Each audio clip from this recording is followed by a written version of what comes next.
you ever been at a social setting and spot that person you want to connect with and impress with your knowledge and experience, but then you struggle to approach and introduce yourself in a way that leads to a memorable conversation? Well, today I will work you through 4 easy first moves that you can do in any social setting that makes you feel confident, charming, and build connection with anyone.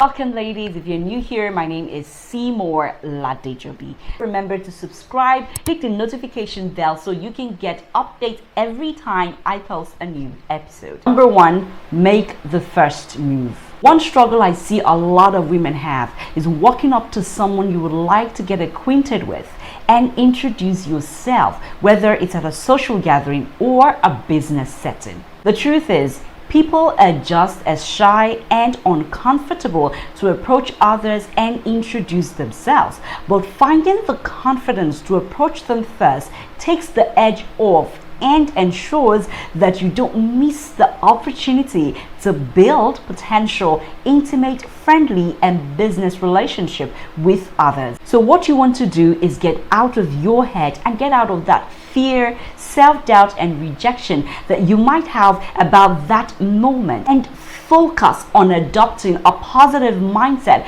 because the way you think will determine the way you move. One simple trick I use is to act like. Act like you're the host. Act like you own the room. You know the way a host does. When you are the one hosting an event in your home and guests are coming in, you tend to welcome them in and make them feel comfortable. You introduce them to others and get them acquainted to new friends around. That's exactly the same thing you want to do. This will boost your confidence and make you more free and alluring to people around you. That brings me to my second point, which is go in with a power entrance. Exuding a welcoming and positive body language when approaching someone makes you more welcoming, friendly, and charming. Nobody likes it when you come into a conversation or a room slouching, or you have this energy or look in your face like you lack confidence. Now you want to take all of that away and ensure that you're coming in with a positive and a welcoming body language. By assuming familiarity and coming in with a positive energy, like you know them, and knowing that they will like you, makes people drawn to you.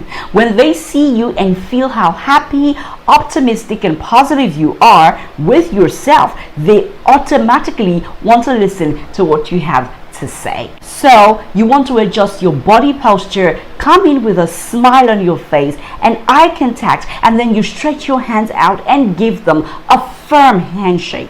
You don't want to give them a weak handshake, because this is your first physical contact or physical touch with that person. So you want to ensure you're leaving a lasting impression and building connection with them. Number 3, open with something I call high value highlights. Highlighting is about giving people genuine emotional gold stars by assuming positive labels, using high warmth and competence to call out their good deeds. Now, you know, when you're introducing yourself to people, your introduction is not all about yourself. Neither is it about bringing up your own high points. Rather, it's all about highlighting the other person's uniqueness and making that moment with you unforgettable. So how do you use a high value highlight to introduce yourself and transition into a great conversation with people? You want to start with a warm, positive compliment and a power question together. You could say, "It's so nice to meet you. I have heard a lot about your incredible blog. I would love to learn your story of success." By giving people positive labels right at the get-go and asking a good question, you are instantly, 1, bringing in a high energy of acknowledgement to who they are. 2, you are showing curiosity to learn about their journey, which will also set the frame of the conversation. I mean, the moment you approach someone, by setting the frame of the conversation, you're immediately letting them know why you are approaching them. Number 3, it helps you transition effortlessly into a great conversation that allows the other person talk about themselves, which produces dopamine and sparks deep connection. And finally, you want to end the conversation first and on a high note. Now, why is that important?